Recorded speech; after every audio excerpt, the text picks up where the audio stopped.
Thank you, White Feather. So, this idea of the universal, we open up our service. We do pretty much our standard song, and then we had Ganesh, the Hindu elephant that removes the obstacles, and some Hindu chant, and then some Native American flute. We could round it off if Dave wanted to come up and do some heavy metal. Yeah.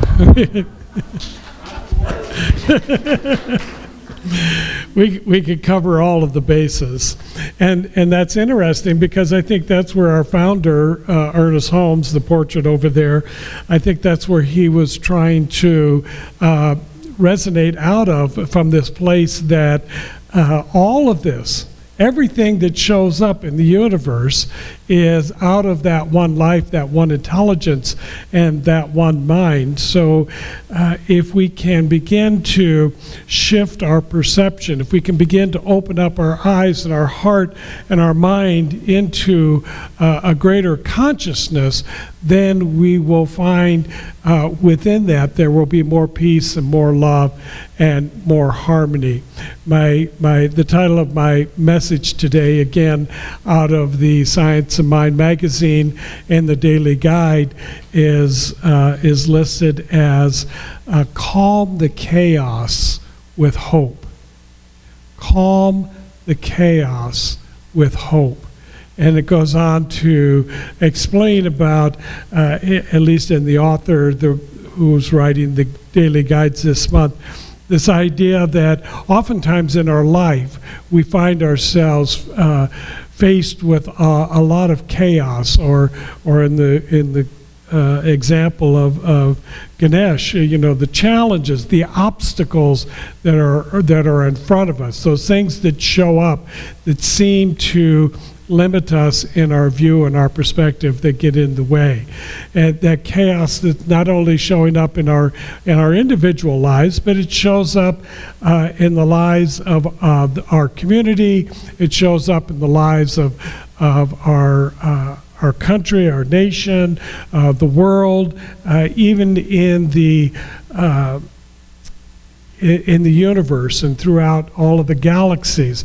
There seems to be time in which chaos shows up, and we're looking for the order. We're looking for the peace and the calm. I selected some readings out of the Science of Mind textbook. This is the textbook that our founder, Ernest Holmes, wrote basically to kind of provide a way in which to explain his thought process along the way. He's written many books, but and this pretty much is a compilation of a lot of the books that he's written in order to give some structure as to how he was moving through this discovery, as he understood it in the metaphysical term of how it is that we look at life and the way in which we perceive our daily experience, and how it is that we move to that place of hope that we're looking for, that place of love, that place of peace and calm. And the first part, there's three parts of this reading today that I really want to bring forth into our awareness. And that first part is Reverend Ann was reading. It began by never limit your view of life, that we want to keep looking for the happiness and the prosperity and the peace and the right action.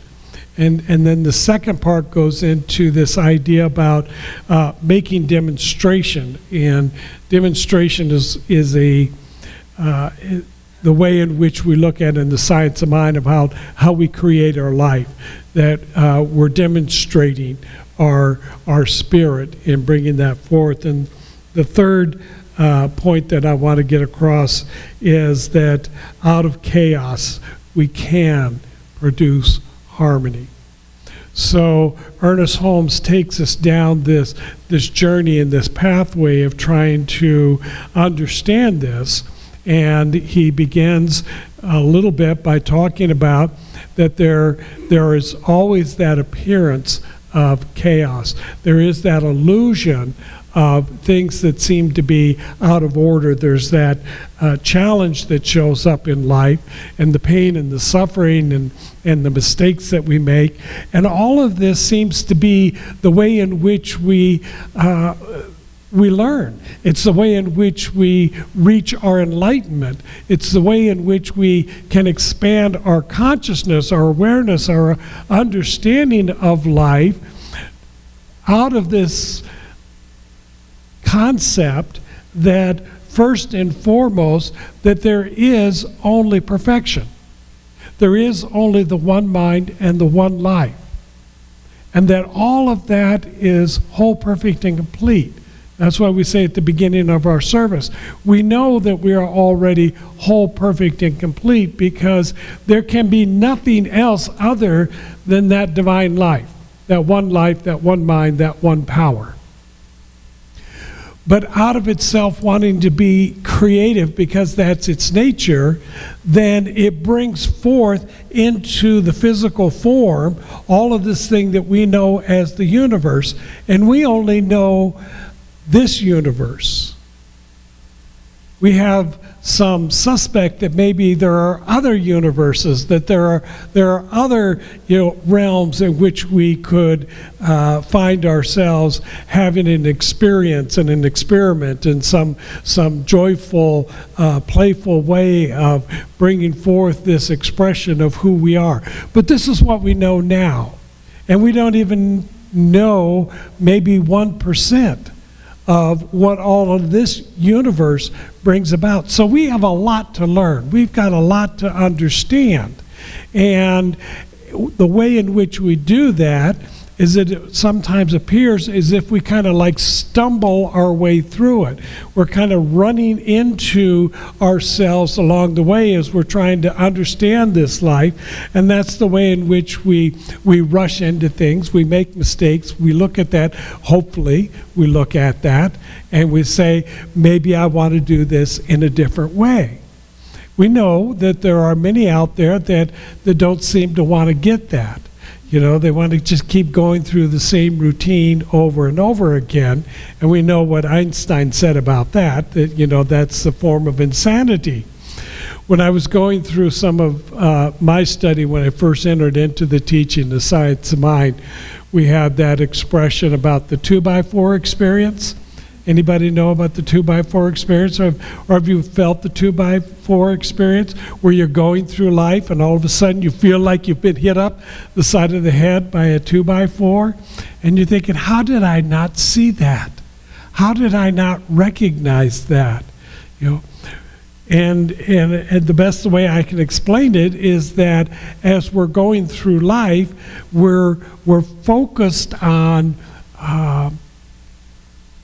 our emotions, our feelings, our wants, and our desires, and we're not looking at the greater picture that's being revealed to us by that divine spirit, that one mind and that one life. We are the ones that have limited our view on life.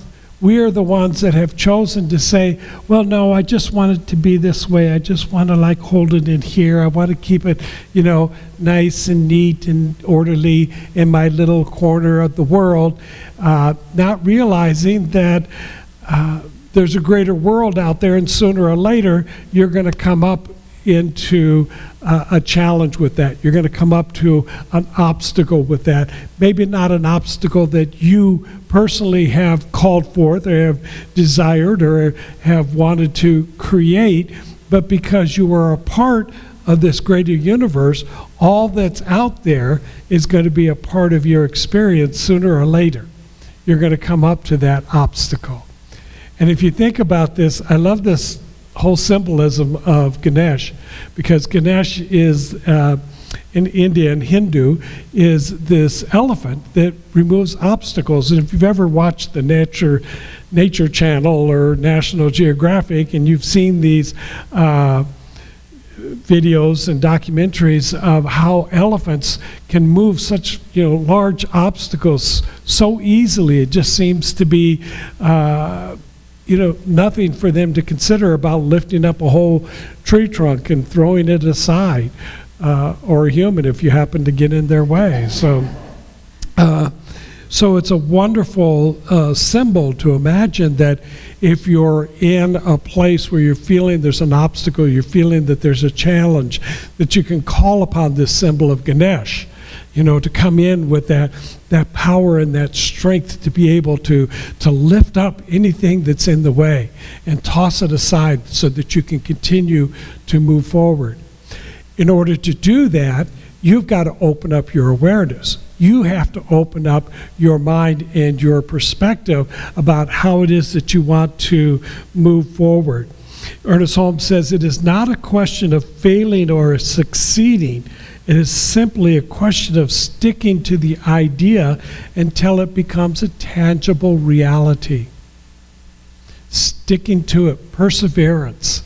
So, and I'm sure that most of us have learned this in our life, that perseverance truly is a way in which those who manage to bring forth into their life the greater experience of joy and love and peace and harmony, they do that because they persevere. They don't just give up on the first try. Every entrepreneur, every inventor, everyone who has succeeded in some great way generally will say, it's like, this did not happen overnight. I didn't just stumble into this invention without first going through 99 other attempts and trials in order to get there. So it's the perseverance that brings us there. The second point that Ernest Holmes is making is that when we make when we're making a demonstration, we pay no attention to what happens in the objective world. So I want to break down a little bit of that terminology that we use. In Science of Mind, in our philosophy and in our teaching, we believe that there is a power of the mind, and that this power is how well that we understand our own mind. We understand our own awareness and our own intelligence. And we know that it's not something that we have that nobody else has. That it's something that everybody has access to, because there is only one mind. The mind of God, the mind of spirit, however it is that you want to terminology it, but there's only one, and we have access to it to the degree at which we are willing to reflect upon it, to study it, to practice, to bring forth the attention to what it is that we want. And then as we do so, because we too are part of spirit, therefore our nature is to create.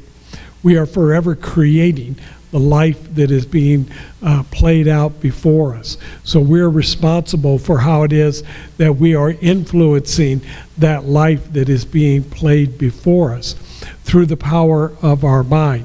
So it's our demonstration.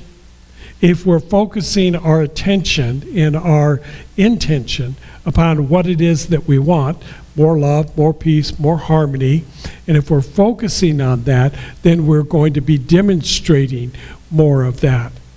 And I think that probably the easiest way to explain that is to look at the negative. If you're always out there, and let's say that your common refrain every day that you often hear yourself saying to everybody is that, oh, I'm so poor. Oh, I don't have enough. Oh, I'm lacking in this. Oh, this isn't working. That's your power creating more and more of that. It's like the law of attraction. If you go out into the world and you say, widely to the universe, I'm poor, the universe says yes, because it always says yes. And not only does it say yes, but it says, let me show you how poor you are. You think this is poverty? I can show you even greater poverty than this. And if we know that that's the truth, if we know that that's the law and that's the way that it works, then it's simply about shifting our perception and using a different refrain, or what we call an affirmation. I know that I am abundant and prosperous in all areas of my life. I know that the universe is waiting upon me to simply request, to ask, and to say, what is it that you desire? What is it that you want? There's a caveat to that. Be careful what you ask for. Be clear that you know what it is that you're asking for. That's why I usually just go to a simple phrase that says, I want my highest and greatest good. I don't try to define it, because I know that Spirit has a greater idea than I could ever imagine. Yes, I might want to point the direction. So if I'm looking for transportation, if I'm looking for a vehicle, if I'm looking for a car, or I'm looking for maybe that I want a pickup truck or whatever it is that I've kind of defined in that loosely, I'm going, I want this or something greater. Because I want Spirit to bring forth in that power and that presence that it is, the absolute greatest thing that I could experience in my life at this time, right here and right now. The third part of the message that I'm bringing forth today is that during the process, many things happen that appear to be destructive. And if you've ever taken the foundations class, if you've ever taken probably any of our accredited courses, and we talk about how it is that you can create in your life, and you start practicing this, and you start going out and doing your affirmative prayer work, and you start writing out your intentions, and then all of a sudden, everything unlike that shows up. You know? You're finding that you're losing things. You're finding that things are breaking. You're finding that the wrong people are showing up in your life. And you're like, no, wait a minute. What am I doing wrong? I'm saying all of the right things. I'm doing all of the words that, the teacher gave me. And yet all of this negative stuff is showing up because that's what needs to be cleared out of the way. That's the obstacle. So we say, don't pay attention to it. And that doesn't mean that you just walk blindly through, the rubbish and the trash and anything else that may be, faced in your life. But don't put your attention onto it, because what you focus your attention on is what you will create more. So this third aspect of the message is that put your attention onto the things that you want, even though they may not yet be seen.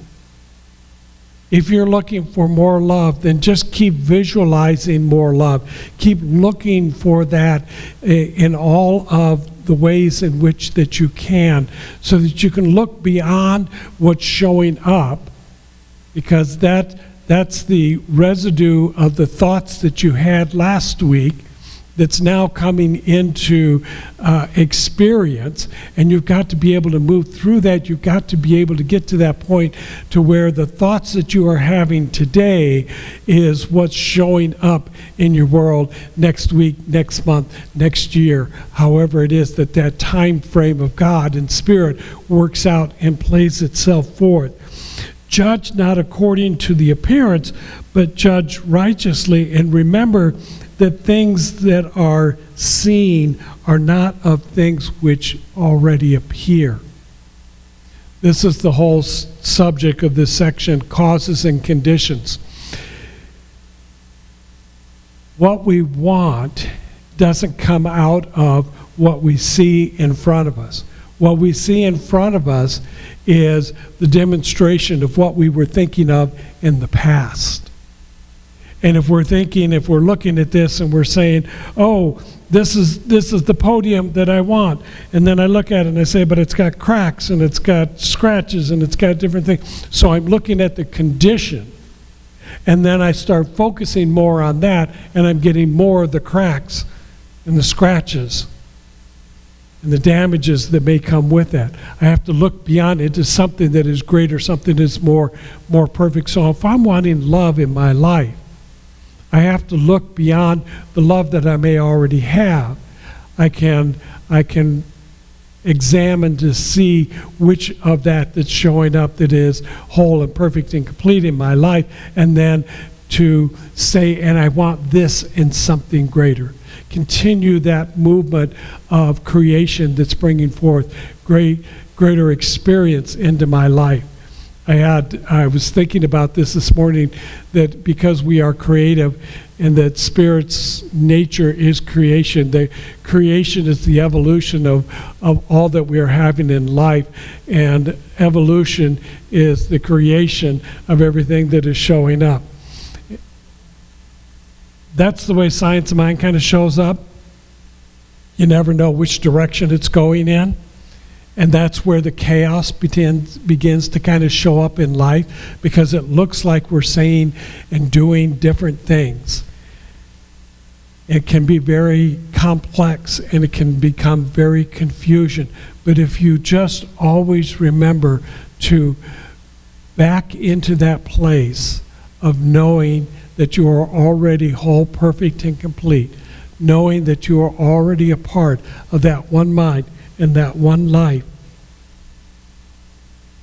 and continuing to hold on to that affirmation that brings you into that place that you are feeling all of the good that is yours, that you are worthy of.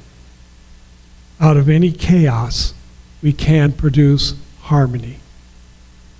So with that, let's continue to move out this week and this day, and knowing that whatever obstacles may be showing up, whatever challenges may be showing up, whatever chaos may be appearing in our life, that if we focus our attention, if we bring our awareness and our understanding into a greater truth, then remember, out of any chaos, we can produce harmony. And so it is. Namaste.